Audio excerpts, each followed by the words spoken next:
Hello guys, welcome back to Gyan Sthali classes. I hope आप सब अच्छे होंगे। तो चलिए गाइस, आज की क्लास को स्टार्ट करेंगे। जैसे कि आप सभी को पता है, डेली आपके यहाँ पर सी टेट की क्लासेस होती है, जिससे कि आपका आराम से सी टेट निकल जाएगा। लेकिन आपको क्या करना है, आपको डेली क्लासेस फॉलो करनी है। हमने लास्ट क्लास में आपका अधिगम न्यू चैप्टर जो है आपका स्टार्ट किया था, जिसमें हमने आपका अधिगम समझा था। अधिगम होता क्या है, ठीक है। इसके अलावा हमने आपका समझा था कि आपके अधिगम की परिभाषाएं क्या है। ये सब हम आपकी लास्ट क्लास में देख चुके हैं। अगर आपको किसी भी टॉपिक में, किसी भी पॉइंट में कुछ भी कंफ्यूजन है, तो आप कमेंट करके पूछ सकते हो। क्योंकि जैसे कि आप सभी को पता है, ज्ञान स्थली क्लासेस पर आपके डाउट भी लिए जाते हैं, चाहे आपका किसी भी चीज से रिलेटेड हो, ठीक है। अगर आपके सी टेट में कहीं पर किसी भी टॉपिक में अगर आपको डाउट है, कोई भी अगर आपको कंफ्यूजन है, तो आप कमेंट कीजिए, आपको रिप्लाई जरूर मिलेगा, ठीक है। और बात करें, आपका यहाँ पर सी टेट के लिए कंप्लीट चीजें आपको प्रोवाइड की जाती है। इसके लिए आप क्या करो, एक तो जो आपका टेलीग्राम चैनल है भाई, उसे ज्वाइन कर लेना, ठीक है। टेलीग्राम चैनल पर बहुत ज़्यादा इंपॉर्टेंट चीज़ें आपको प्रोवाइड की जाती है। जैसे कि टेलीग्राम चैनल पर क्या आता है, आपका टेलीग्राम चैनल पर जो भी अपडेट आएगी, जो भी आपके नोटिस आते हैं सी टेट से रिलेटेड, वो सभी आपको टेलीग्राम चैनल पर ही शेयर कर दिए जाते हैं। तो आप सभी क्या करो, टेलीग्राम चैनल ज्वाइन कर लो, जिस बच्चे ने अभी तक नहीं किया, ठीक है। और जिसने कर रखा है, बहुत अच्छी बात है। कल की क्लास में हमने आपका वर्क पढ़ा, ठीक है, अधिगम वक्र, ठीक है, कर्व्स ऑफ लर्निंग पढ़ा, ठीक है। अधिगम वक्र जो है आपका काफी बार पूछा जा चुका है ये एग्जाम में, तो ये आपके लिए इंपॉर्टेंट है। ये हमने आपका लास्ट क्लास में पढ़ा। आपके इसमें 4 प्रकार के होते हैं। फटाफट बताओ कौन से 4 प्रकार के कर्व्स होते हैं, कर्व्स ऑफ लर्निंग, ठीक है। यहाँ से एक क्वेश्चन आपका सी टेट में आ जाता है, ठीक है। सी टेट में नहीं आएगा, बाकी जैसे केवीएस, एनवीएस, उसमें भी काफी ज्यादा पूछा जाने वाला टॉपिक है। चलो भाई, ये सब हम आपके लास्ट क्लास में देख चुके हैं, तो आज बिल्कुल भी चीजें आपको यहाँ पर नहीं करेंगे, क्योंकि लास्ट क्लास में बहुत ही डिटेल में मैंने ये चीजें आपको कराई है। कहाँ पर मिलेगी क्लासेस, प्लेलिस्ट। आपको क्या करना है, प्लेलिस्ट चेक करनी है ज्ञान स्थली क्लासेस पर, सी टेट बाय एकता नैन करके, एकता नैन करके आपको सारी प्लेलिस्ट मिल जाएगी, ठीक है। तो आप क्या करो, जाकर चेक कर लो। आगे बात करेंगे, आज आपका न्यू टॉपिक है अधिगम वक्र में पठार। अब पठार क्या होता है, ठीक है। पठार क्या हो जाता है, जब आप अधिगम वक्र की बात करते हो ना, तो आपका अधिगम एक दिशा में चल रहा है, ना ही आपका अधिगम डाउन जा रहा है, ना ही आपका अधिगम बढ़ रहा है। यही क्या होता है आपका पठार, मतलब एक ऐसी स्थिति आ जाना जहां पर आपका अधिगम हो ही नहीं रहा, ठीक है। ना तो अधिगम कुछ भी नहीं हो रहा आपके अधिगम में, ठीक है। ऐसा आपकी लाइफ में भी आता है, आपको लगता है भाई मेरी लाइफ में कुछ नहीं चल रहा, भाई बड़ी बोरिंग सी लाइफ है, मुझे नहीं पता मेरी लाइफ में क्या जा रहा है, तो वही क्या आपका पठार आ गया, ठीक है। किसी बात को सीखते समय प्रारंभिक गति तेज हो सकती है। हम क्या करेंगे, कोई नई चीज देखेंगे, आप मेरे साथ जुड़े, आप स्टार्टिंग में सारी क्लासेस बहुत जल्दी जल्दी कर रहे हो, ठीक है। फिर बाद में क्या होगी, कुछ टाइम बाद धीमी हो जाएगी। क्या हो जाएगी, कुछ टाइम बाद आपकी शुरू में क्या थी, आपकी तेज थी, फिर आपकी धीमी हो गई, ठीक है। ये आपका लर्निंग कर्व है, जो कि मैंने आपको कल बताया। स्टार्टिंग में हाई थी, फिर आपके डाउन हो गई, जैसे उसकी गति रुक जाती है, फिर आपके यहाँ पर गति रुक गई, फिर हम सीख नहीं पाते। इसमें कई कारण हो सकते हैं, जैसे कि आपको थकान आने लगी। क्या होने लगी, आपको थकान आने लगी, आपको अरुचि होने लगी, आपका इंटरेस्ट खत्म हो गया। कहते हैं ना, 2 दिन की चांदनी फिर अंधेरी रात। तो आपके साथ अगर वो काम होने लगा, ठीक है, तो भी नहीं कर सकते। अगर आपको सर दर्द है तो भी नहीं कर सकते, ठीक है। आगे क्या है, सीखने की इस पठार की अवस्था में, जिसमें सीखने की उन्नति रुक जाती है, ना तो घट रही है ना ही बढ़ रही है। देखो, ये बिल्कुल स्थिर हो गई, ये बिल्कुल स्थिर हो गए, ठीक है। सीखने के पठार के रूप में जाना जाता है। इसे क्या कहा जाता है, अधिगम वक्र में पठार। पठार मतलब रुक जाना, ना तो आगे जा रही है ना ही पीछे जा रही है, ना ऊपर जा रही है ना नीचे, बस रुक गई, ठीक है। यही आपका वक्र है। किस कारण से आ सकता है, चलो समझते हैं, ठीक है। आने का समय क्या होगा, अधिगम वक्र में पठार आने का क्या समय होता है। सीखने में पठार कब और कितने समय में आएगा, यह निश्चित नहीं रहता। हम कभी बता ही नहीं सकते कि आपको 2 क्लास देखने के बाद पठार आएगा, या 10 क्लास देखने के बाद, या आप 12 क्लास देख लोगे, आप 50 क्लास देख लोगे तो आएगा। हम ऐसे डिसाइड कर ही नहीं सकते, ठीक है। व्यक्ति जल्दी जल्दी सीखता है। यदि कोई व्यक्ति जल्दी जल्दी सीखता है और कोई देर में, अधिगम में पठार के कारण जो है, अधिगम पठार के निम्नलिखित कारण हो सकते हैं। कोई व्यक्ति के होते बहुत ही स्पीड में सीख लेते हैं, कोई व्यक्ति के होते बहुत ही लेट सीखते हैं, कुछ व्यक्ति के होते बहुत ही ज्यादा लेट सीखते हैं।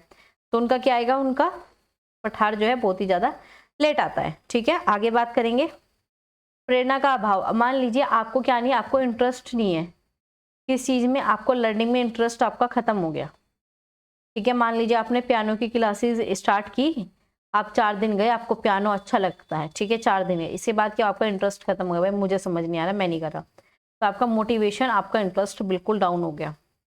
आपका शारीरिक सीमा मतलब फिजिकल लिमिट आपके लग गई।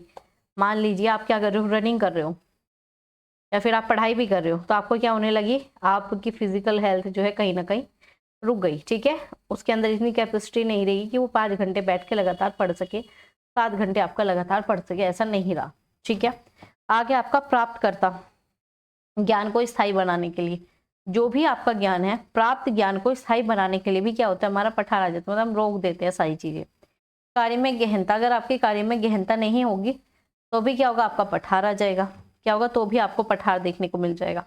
आगे सीखने में अनुचित अनुविधियां, अब मान लीजिए टीचर ये ऐसा है कि जो आपके वो इस तरीके से पढ़ा रहा है जो कि आपको समझ में नहीं आएगा, तो अनुचित विधिया, आपका ऐसा टीचिंग मेथड है जो कि अच्छा नहीं है और आप उससे पढ़ रहे हो, तो क्या होगा, आपका टीचिंग मेथड खराब है, तो आपकी पठार जो है आएगा ही आएगा, आपका रुक जाएगी पढ़ाई, रुचि में कमी हो जाएगी तो भी आ जाएगा, थकान होगी आपको तो भी आएगा, निराशा होगी, जिज्ञासा में कमी, आपके अंदर जिज्ञासा ही नहीं रही, ठीक है, क्यूरियोसिटी नहीं रही, आपके अंदर निराशा हो, आप परेशान हो, तो भी आप नहीं सीखोगे, ठीक है। तो कहीं ना कहीं आपसे रिलेटेड है, चाहे इमोशनल हो, फिजिकल हो, कोग्निटिव, किसी भी प्रकार का अगर आपको समस्या है तो वहां पर आपका पठार देखने को मिलता है, लर्निंग में आपका पठार आ जाता है, रुक जाता है। बस ये क्या करता है, आपकी लर्निंग को क्या कर देगा, रोक देगा, स्टॉप लगा देगा, ठीक है। आगे बात करेंगे, आगे आपका अधिगम वक्र में पठार क्या है, अधिगम के वक्र में पठार, जो आपका प्लेथ्यू होता है, पठार होता है, ये कभी भी आ सकता है, क्या होगा, ये कभी भी आ सकता है, ये फिक्स होता ही नहीं है, ठीक है। ये कभी कोई बच्चा जो है क्विकली जल्दी सीख लेता है, कोई बच्चा बहुत टाइम लगा के सीखता है, ठीक है। इसके अंदर क्या क्या रीजन अभी देखिए, लेक ऑफ मोटिवेशन नहीं है, फिजिकल लिमिटेशन आपको हो गई, ठीक है, आपके पास एक्वायर्ड नॉलेज नहीं है, एक्वायर्ड नॉलेज मतलब जो ज्ञान अर्जित करना है उसकी नीड है, इस वजह से भी आपका रुक जाएगा, ठीक है। आपका deep of engagement with the task, आपका जो टास्क है उस पर आपका फोकस नहीं है, आप उससे एंगेज नहीं हो पा रहे हो, ठीक है। ऐसे ही आपका इन एक्यूरेट लर्निंग मेथड, ऐसे मेथड जो आपके काम के नहीं है, डिक्रीज इंटरेस्ट कर देते हैं, ठीक है। आपका फैटिक आ जाता है, आपका फ्रस्ट्रेशन आ जाता है, क्यूरियोसिटी आ जाती है, ठीक है। ये सब जो है आपके अधिगम के कहीं ना कहीं रीजन है, इनके कारण ही आपका क्या आता है, अधिगम में समस्या आती है। समस्या का हो या अधिगम रुक जाता है, समझ में आया। बहुत ही इजी टॉपिक था और बच्चे इसमें कंफ्यूज हो जाते हैं कि ये होता क्या है, ठीक है, बहुत ही ज़्यादा इजी है। समझ में आया आपको इतना, बताओ, इतना टॉपिक आपको समझ में आ गया, अधिगम का पठार होता क्या है। चलो एक बार दोबारा से रिवाइज करें, बताओ भाई, एक बार दोबारा से रिवाइज करें या फिर इतना ही छोड़े। अब है आपका यहाँ पर अधिगम का स्थानांतरण, transfer of learning. Transfer of learning क्या होता है, बताइए भाई, आप में से किसी को बताओ, ट्रांसफर ऑफ लर्निंग क्या होता है, जब हम अपने अधिगम का एक स्थान से दूसरे स्थान पर प्रयोग करें। अब मान लीजिए मैंने कंप्यूटर सीखा था किसी और पर्पज से, लेकिन अब मैं आपको पढ़ा रही हूँ तो मेरा कंप्यूटर की नॉलेज काम आ रही है, मैंने आपको पढ़ाने के लिए कंप्यूटर नहीं सीखा था, ठीक है, लेकिन मैंने पहले सीखा था अपने स्कूल टाइम पे, तो कहीं ना कहीं क्या हो रही है, उसकी नॉलेज मेरे अब काम आ रही है, तो क्या हो गया, ट्रांसफर हो गया, मेरी लर्निंग, लर्निंग तो पहले हुई थी लेकिन मैंने यूज किसी और पर्पज से कर ली, यही क्या होता है, ट्रांसफर ऑफ लर्निंग, ठीक है। आगे चले, आगे क्या है आपका ट्रांसफर या फिर आपका स्थानांतरण का सामान्य अर्थ होता है किसी वस्तु या व्यक्ति का एक स्थान से दूसरे स्थान पर प्रतिष्ठित करना, या फिर एक स्थान पर आपका पहुंचा देना, दूसरे स्थान पर, एक स्थान से दूसरे स्थान पर जाना किसी वस्तु का या फिर व्यक्ति का या फिर आपके गुण का या फिर आपके लर्निंग का, किसी भी सीखे हुए ज्ञान या फिर क्रिया को अन्य परिस्थिति में उपयोग करना। वही कंप्यूटर सीखा किसी और रीजन से था, प्रयोग किसी और रीजन से कर रहे हो, तो दूसरे शब्दों में कह सकते हो किसी एक विषय का परिस्थिति में सीखे गए ज्ञान को किसी अन्य विषय या परिस्थिति में ज्ञान अर्जित करने के लिए उपयोग करना ही अधिगम का स्थानांतरण कहलाया जाता है। ट्रांसफर ऑफ लर्निंग आपका यही होता है। क्या होता है, चलो एक बार दोबारा से बताती हूँ क्योंकि इंपॉर्टेंट चीज है, यहाँ से एक क्वेश्चन बन जाता है। देखो क्या है आपका जर्नल मीनिंग ऑफ ट्रांसफर, क्या होगा कि मूव, कोई भी ऑब्जेक्ट या पर्सन क्या करेगा, एक वन प्लेस से अनदर, मतलब किसी और स्थान पर जा रहा है। इससे क्या होता है, जो भी हम एक्वायर नॉलेज करते हैं, आपकी स्किल होती है वो हम डिफरेंट कंडीशन में, आपकी सिचुएशन में हम यूज कर पाते हैं। ठीक है, आगे है इसका use of knowledge learn to object, मतलब acquire knowledge to other subject या फिर आपका कंडीशन। ठीक है, आगे है इसे ही आपका ट्रांसफर ऑफ लर्निंग कहा जाता है। बस इतनी लंबी राम कहानी मत याद रखना। जो मैंने बताया कि मैंने कंप्यूटर सीखा था अपने स्कूल टाइम पे किसी और रीजन से, लेकिन आज मैं यूज किसी और तरीके से कर रही हूँ, तो वही आपका लर्निंग ऑफ, आपका ट्रांसफर ऑफ लर्निंग। ठीक है, क्या है, वही आपका ट्रांसफर ऑफ, ठीक है, आपका लर्निंग। ठीक है, समझ में आया? ये आपका यहाँ पर लिखा हुआ है जो मैंने अभी आपको बताया। आगे चलेंगे। ठीक है, ये 2 प्रकार का आपका यहाँ पर कई प्रकार का होता है। कितने प्रकार का, चलिए देखेंगे। सबसे पहला है सकारात्मक। ठीक है, आज हम इसके सिर्फ प्रकार देखेंगे, कल इसे डिटेल में करेंगे। इसके बाद अगला है आपका नकारात्मक। एक तो हो गया सकारात्मक पॉजिटिव वे में, दूसरा नकारात्मक, तीसरा शून्य। ठीक है, ये 3 प्रकार के आपके यहाँ पर ट्रांसफर होते हैं। क्या होते हैं, अधिगम ट्रांसफर। टोटल 3 प्रकार के होते हैं। कितने प्रकार के, 3 प्रकार के। कौन सा, एक सकारात्मक मतलब पॉजिटिव, एक आपका नेगेटिव, एक बिल्कुल जीरो, मतलब फर्क ही नहीं पड़ रहा क्या चीज है, क्या हो रही है। ठीक है, यही क्या आपके लर्निंग के ट्रांसफर करने के तरीके हैं। चलो आज इस टॉपिक को कंप्लीट ही कर लेते हैं ना। चलो आज इसे एंड करेंगे। चलो तो आज इसके प्रकार भी पढ़ते हैं। सबसे पहला है आपका यहाँ पर सकारात्मक मतलब पॉजिटिव। जब आपका पूर्व ज्ञान मतलब पहले की नॉलेज, मेरी स्कूल की नॉलेज थी कंप्यूटर में, अनुभव था, उसकी मेरे पास स्किल थी कंप्यूटर की, तो मैंने नए प्रकार के कार्य में सीखने में मैंने कर ली ऑनलाइन लर्निंग में यूज। ठीक है, मुझे क्या कर दी, उसने हेल्प कर दी। उसे सकारात्मक आपका स्थानांतरण कहा जाता है। स्थानांतरण मतलब पॉजिटिव आपका ट्रांसफॉर्मेशन, पॉजिटिव ट्रांसफॉर्मेशन। उदाहरण, एक बच्चा स्कूटर चलाने के लिए, व्यक्ति को मोटर बाइक चलाने के लिए कठिनाई नहीं होती क्योंकि उसके पास पूर्व अनुभव है। मान लीजिए किसी को साइकिल आती है, ठीक है, वो बहुत ही जल्दी स्कूटी सीख लेता है। किसी को स्कूटर आता है तो बहुत जल्दी बाइक सीख लेता है। क्यों, क्योंकि उनके पास नॉलेज से उन्हें पता था बैलेंस कैसे बनता है, किस प्रकार से चीजें कंट्रोल करनी होती है। तो कहीं ना कहीं उनका जो पहला आपका अधिगम था, पहली जो लर्निंग थी, वो उसके दूसरे काम में आई। जैसे कि मेरी आई कंप्यूटर की नॉलेज, अब मेरी ऑनलाइन क्लासेस में आई। इन फ्यूचर जो मेरी ऑनलाइन क्लासेस की लर्निंग है या फिर जो भी मैंने ऑनलाइन तरीके से सीखा, वो मेरे आगे इन फ्यूचर किसी और तरीके से काम आ सकता है। ठीक है, यही क्या आपका अधिगम का स्थानांतरण मतलब अधिगम की लर्निंग या फिर ट्रांसफर कह सकते हो। किस प्रकार से हम ट्रांसफर करते हैं, समझ में आया? पॉजिटिव ट्रांसफॉर्मेशन क्या होता है, जब हम अपनी कोई भी prior knowledge, previous knowledge, experience या फिर ट्रेनिंग एड्स को हम न्यू टाइप ऑफ टास्क में यूज कर लेते हैं। ठीक है, प्रयोग करते हैं, और प्रयोग ऐसा जिससे कि आपको हेल्प मिले। ऐसा नहीं कहीं उल्टे सीधी आपने प्रयोग करे और वो आपके काम आ रहे, नहीं भाई, ये हमेशा पॉजिटिव हो और अच्छी आपकी हेल्प करेगा, अच्छा आपको आगे लेके जाएगा। ठीक है, चलो, आपने देखा होगा कई बार ऐसा होता है ना कि आपने कुछ चीजें सीखी वो तो किसी और उसमें काम आ जाती है। चलो अब आपका नेगेटिव देख लेते हैं। पॉजिटिव समझ में आया भाई? ये बताओ आपको पॉजिटिव समझ में आया भाई? आगे चले। चलो नकारात्मक क्या, नेगेटिव भाई, बिल्कुल नेगेटिव। नेगेटिव कैसे भाई बताओ, नेगेटिव कैसे, लर्निंग नेगेटिव कैसे हो सकती है? जब पूर्व ज्ञान, अनुभव, परीक्षण नए प्रकार के कार्य में कठिनाई उत्पन्न कर दे। और नकारात्मक आपका स्थानांतरण कहा जाता है। स्थानांतरण, नेगेटिव स्थानांतरण कैसे होगा, नेगेटिव आपका ट्रांसफर कैसे हो जाएगा भाई? सोचो, थोड़ा सा माइंड पे जोर हो। आपके पास कोई लर्निंग है, वो नेगेटिव कैसे हो सकती है, बताओ? एग्जाम्पल भी इसी वजह से मैंने इसमें ऐड नहीं किया, वरना फिर आप एग्जाम्पल देख के बता देते। ठीक है, बताओ भाई कैसे होती है, जल्दी से बताओ। देखो मेन तो आपके 3 ही प्रकार होते हैं। ठीक है, जो मैंने बताए ये आपके 3 प्रकार है जो सबसे ज़्यादा पूछे जाते हैं, लेकिन इसके अलावा भी है, वो भी देखेंगे। ठीक है, नकारात्मक में, नेगेटिव में क्या है, मान लीजिए मैंने क्या सीखा, मेरी लर्निंग थी कॉपी पे लिखने की।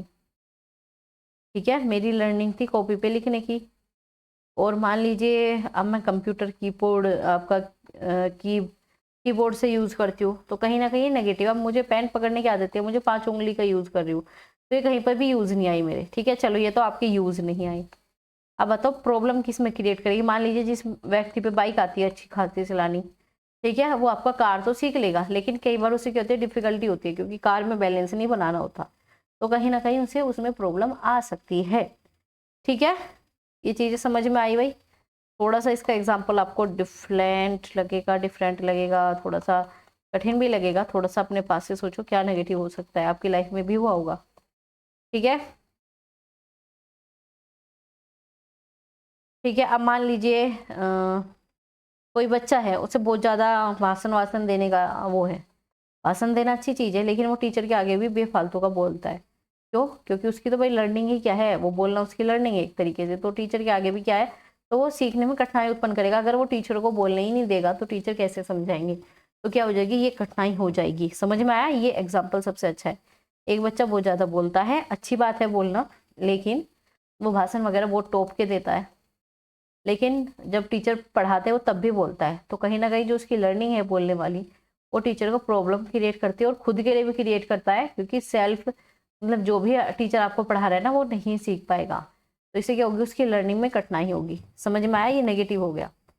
इस प्रकार के कई एग्जाम्पल आप अपनी लाइफ से भी रिलेट करके याद रख सकते हो। आगे शून्य। शून्य मतलब फर्क ही ना पड़े। शून्य ना तो पॉजिटिव है ना ही नेगेटिव, कोई फर्क ही नहीं पड़ रहा। जैसे कि आपके यहाँ लिखा है, जब किसी कार्य को करने के लिए कोई भी योग्यता या ज्ञान, क्या है आपका, कोई भी योग्यता या फिर आपका ज्ञान, किसी कार्य को करने की योग्यता पे कोई भी प्रभाव ना पड़े, शून्य आपका स्थानांतरण होता है। ठीक है, उदाहरण, साइकिल में मैकेनिक को स्कूटर ठीक करने में कठिनाई होती है।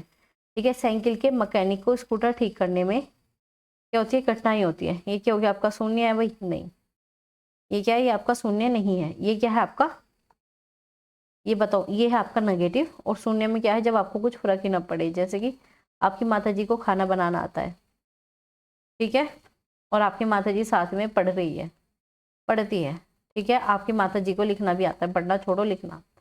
ठीक है, तो खाना और लिखने का कोई संबंध है ही नहीं, कोई संबंध है नहीं। तो शून्य, आपके कोई भी यहाँ पर ट्रांसफॉर्मेशन हुआ ही नहीं है। ठीक है, ये चीज़ें अलग होगी, ये चीज़ें अलग रिलेट करती है। तो यही क्या आपका शून्य, मतलब जहाँ फर्क ही ना पड़े।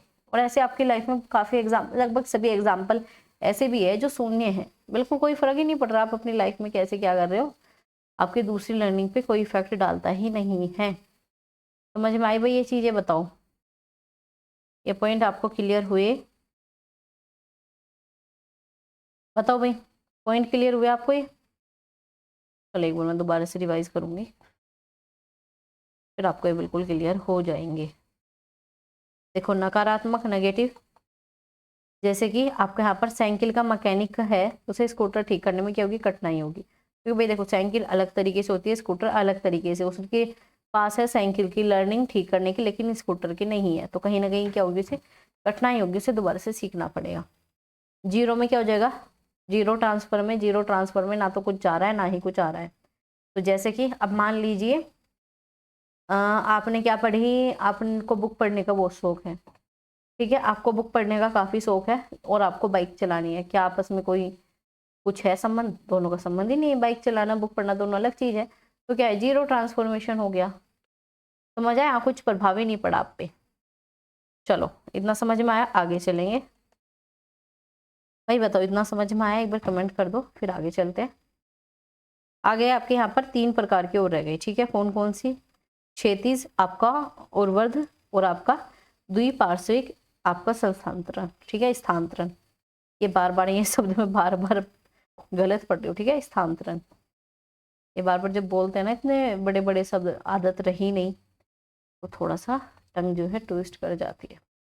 क्षैतिज स्थानांतरण, इसमें क्या होता है, जब किसी परिस्थिति में अर्जित ज्ञान, जो हमने ज्ञान अर्जित किया, जो अनुभव हमने लिया, जो प्रशिक्षण लिया, जो ट्रेनिंग ली, जो हमने एक्सपीरियंस लिया, जो हमने नॉलेज एक्वायर की है, के प्रयोग व्यक्ति समान परिस्थिति में करता है, उसे क्षैतिज स्थानांतरण कहते हैं। क्षैतिज ऐसा, ठीक है, मान लीजिए आज आपने खाना बनाया, कल भी बना रहे हो, परसों भी बना रहे हो, सब तो आपकी क्या थी, समान परिस्थिति थी और समान ही आपकी गुण ये बढ़ रहे हैं, आपकी इंप्रूवमेंट तो हो रही है ना।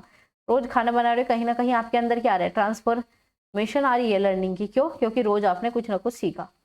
ठीक है, तो ये आपके अंदर आ रहा है, लेकिन ये क्षैतिज है, ये एक ही समान परिस्थिति में चलेगा। ऐसा नहीं है आप खाना बना रहे हो और ये आपके कपड़े धोने में भी काम आएगा, नहीं भाई, ऐसा नहीं होगा, ये सिर्फ खाना बनाने में काम आएगा। आगे है आपका ऊर्ध्वाधर, आपका स्थानांतरण, इसमें क्या होता है, इसमें ज्ञान अर्जित, अनुभव अर्जित प्रशिक्षण जो है आपका प्राणी के उच्च स्तरीय परिस्थिति के अध्ययन में काम आ जाता है। इसे आपका ऊर्ध्व स्थानांतरण कहा जाता है। जैसे कि चलो इसका एग्जांपल देखो, क्षैतिज होता है लेटा हुआ आपका, ऊर्ध्वाधर होता है लंबा, लाइक दिस। अब मान लीजिए आपने यहाँ पर क्या आपने इसमें सीखा, आपने यहाँ पर पनीर बनाना सीखा, ठीक है। कल फिर आप यहाँ पे चाप बना रहे हो, ठीक है, फिर आप यहाँ पर वो कढ़ाई पनीर बना रहे हो, कुछ अलग एक्स्ट्रा चीज़ें बना रहे हो। तो ये लर्निंग आपको क्या कर रहा है, इन्हेंस कर रहा है नई नई डिश बनाने के लिए। यहाँ पे क्या कर रहा है, आपके अंदर क्या कर रहा है, ज्ञान अर्जित जो भी है ना उसमें उच्च स्तरीय आपको हाई लेवल पे लेके जा रहा है, हाई लेवल पे लेके जा रहा है। आज आपने रोटी बनाना सीखा, फिर आपके उस अनुभव से फिर आपने खाना मतलब सब्जी बनानी सीखी, फिर सब्जी में आपने आलू बनाने सीखे, फिर आलू के बाद मटर पनीर, मटर पनीर के बाद आप एक से एक अच्छी से अच्छी डिश बनाने लगे। तो वो क्या हो गया आपका ऊर्ध्वाधर, मतलब ऊर्ध्व स्थानांतरण। समझ में आया? ऊर्ध्व मतलब लंबी, ऐसे मतलब ये बढ़ोतरी करेगा, आपको ऊपर लेके जाएगा, और ये वाला आपको समान परिस्थिति में लेके रखेगा। चलो भाई बताओ आगे चले। आपका लास्ट, आपका द्विपार्श्विक। जब मानव शरीर के एक भाग को दिए गए प्रशिक्षण का स्थानांतरण दूसरे भाग में भी होता है, उससे आपका पार्श्विक कहा जाता है। उदाहरण के लिए दाएं हाथ से लिखने की योग्यता का लाभ बाएं हाथ से भी लिखने में काम करता है। देखो अब आपने क्या किया, एक हाथ से आपने क्या की, लर्निंग की, ठीक है, एक हाथ से आपने लर्निंग की, लेकिन दूसरे भी हाथ से आप कर लेते हो। मान लीजिए आपके हाथ में चोट लग गई, तो आप दूसरे भी हाथ का यूज करते हो या फिर नहीं कर लेते हो, आप आराम से लिख लेते हो। अब देखो मैं दूसरे हाथ से अगर आपको लिख के दिखाऊं तो मैं यहाँ पे लिख लूंगी, ठीक है। अब मैं आपका दूसरे हाथ से लिख रही हूँ, ठीक है, तो मैंने लिख लिया, देखो मैंने यूज करना लिख लिया। तो ये क्या है, आपका उल्टे हाथ से भी मैंने काम कर लिया, क्योंकि मेरे एक हाथ में लर्निंग थी तो दूसरे में भी मैंने उसका प्रयोग कर लिया, कि आपका द्विपार्श्विक होता है। अब मान लीजिए आपके एक पैर में बाई चांस चोट लग गई, तो आप दूसरे पैर से चल सकते हो। आपकी एक आंख में दर्द है तो आप दूसरी आंख से काम कर सकते हो। तो मानव का जो एक भाग से दूसरे भाग में प्रशिक्षण या स्किल या फिर ट्रेनिंग का जो भी ट्रांसफर होता है, वही आपका द्विपार्श्विक स्थानांतरण कहा जाता है। अब बताओ ये 6 के 6 प्रकार आपको समझ में आए भाई या फिर नहीं? चलो एक बार मैं आपको फटाफट रिवाइज कराऊंगी क्या होता है। देखो सबसे पहले सकारात्मक, एक का यूज आपने दूसरे में कर लिया, ठीक है। आपको क्या था, मुझे कंप्यूटर आता था तो मैंने ऑनलाइन क्लास में प्रयोग कर लिया। आगे है आपका नकारात्मक, नेगेटिव चीजें, ठीक है। अब मान लीजिए मैं ज्यादा, मतलब आप लोग ज्यादा बोलते हो, आप में से कोई भी ज्यादा बोलता है और आप टीचर की बात नहीं सुनते, तो ये क्या है, आपका नेगेटिव हो गया। तो ये क्या है, नकारात्मक आपका स्थानांतरण, क्योंकि आपको लर्निंग नहीं करने देता। आगे सुनिए, जिसका प्रभाव ही नहीं पड़ रहा, आपको बुक पढ़ना पसंद है और आपको बाइक चलानी है, तो क्या इसका कोई इफेक्ट पड़ेगा? बिल्कुल भी नहीं पड़ेगा। तो क्या क्या, जीरो ट्रांसफर, जब कोई इफेक्ट ही ना पड़े। आगे आपका 36 में क्या आ जाएगा आपका, जब आपकी लर्निंग एक ही जैसी परिस्थिति में चले, ठीक है, सेम परिस्थिति, बस याद रखना सेम परिस्थिति में आपका ऊर्ध्वाधर या फिर ऊर्ध्व स्थानांतरण, ये आपका अपर होता है, ऊंचे स्तर पर लेके जाता है, ये आपको आपकी बढ़ोतरी कर देगा, ये आपको ऊपर लेके जाएगा, जबकि ये आपका ऐसे चलता है सीधा, ठीक है। ये आपको क्या करेगा, ऊर्ध्व वाला तो आपका ऐसे ऊपर जाएगा और ये आपका बिल्कुल सीधे चलता है। चलो आगे आपका द्विपार्श्विक, जब एक भाग से आप दूसरे भाग में यूज करो अपने आप को, जैसे कि दोनों हाथ से लिखना। समझ में आया? ये आपकी 6 प्रकार की लर्निंग होती है। इनके कमेंट करके नाम बताओ, नाम पता होने चाहिए और नाम से ही पूरी डेफिनेशन आपको समझ में आनी चाहिए, ठीक है। कल हम आपका नया टॉपिक करेंगे, शिक्षण के स्तर। ये आपका एक ऐसा टॉपिक है, चाहे कोई भी एग्जाम हो उसमें ही आएगा, चाहे आप बीएड की तैयारी भी कर रहे हो तो भी आएगा। टेट का तो खैर आता ही है ये, ठीक है। बीएड यूपी टेट में भी आता है, 100% आता है। रीट में भी 101% आएगा, केवीएस में भी आएगा। आगे अगर आप एमएड वगैरह करते हो तो भी आएगा, आप एमए एजुकेशन में कहीं अपना फील्ड बनाना चाहते हो तो भी आएगा, आप अगर पीएचडी करोगे अपने बीएड के अकॉर्डिंग तो भी आपको आएगा, ठीक है। तो ये आपका लगभग सब जगह आता है, ये मोस्ट इंपॉर्टेंट है। आगे आप DSSS भी दोगे, उसमें भी पूछा जाता है भाई, केवीएस में भी आता है, एनवीएस में भी आता है, ठीक है, मोस्ट इंपॉर्टेंट टॉपिक है। चलो एक बार हम रिवाइज करते हैं, हमने आज क्या क्या पढ़ा, ठीक है। आज हमने क्या क्या पढ़ा, आज हमने 2 टॉपिक इंपॉर्टेंट टॉपिक करे, अधिगम का स्थानांतरण प्लस अधिगम पठार। क्या क्या क्या, अधिगम पठार। देखो अधिगम का आपका सिर्फ इतना ही आपको याद करना है, ये हमने वक्र कल पढ़े, अधिगम वक्र, ठीक है। आज हमने पठार पढ़ा। पठार क्या होता है, आपकी लर्निंग को रोक देता है, बस स्टॉप लगा दिया इसने, इससे आगे आपकी लर्निंग होगी नहीं, इसने स्टॉप लगा दिया। आगे बात करेंगे आपका, इसमें हमने कुछ पॉइंट देखे किस कारण आता है, ठीक है, जैसे कि मोटिवेशन न होना, फिजिकल लिमिटेशन लग जाना, नीड से प्रॉब्लम है, आपको इंगेज नहीं कर पाते हैं, डिस्क्रीज इंटरेस्ट है आपका, फटीग है आपका, पट्रेशन है, अलग अलग, ठीक है। आगे आपका इसमें स्थानांतरण, स्थानांतरण मतलब एक लर्निंग का दूसरे लर्निंग में प्रयोग करना, ठीक है, एक का दूसरे में प्रयोग करना। इसमें भी 6 प्रकार की लर्निंग है, ठीक है। इसमें भी कितने प्रकार की बताई, 6 प्रकार की। 6 के 6 के कमेंट करो फटाफट कौन कौन सी है, ठीक है। सबसे पहले देखिए पॉजिटिव, जब एक का यूज दूसरे में कर लो। नेगेटिव, जब एक का जो आपके लर्निंग आती है वो दूसरे में बाधा उत्पन्न करे, क्या करे, दूसरे में बाधा उत्पन्न करे। आगे आपका शून्य स्थानांतरण, जब कोई फर्क ही ना पड़े क्या हो रहा है, कोई मैटर नहीं करता। आगे आपका यहाँ पर क्षैतिज, क्षैतिज क्या है, सेम स्तर पर एक ही लेवल पर चले। ऊर्ध्वाधर या फिर उर्व, आपका स्थानांतरण क्या होता है, जब आपकी हाई लेवल की बात करते हैं, ये धीरे धीरे आपको लो से हाई पर लेके जाता है, ठीक है, ये आपकी लर्निंग को इम्प्रूव करने के लिए आता है।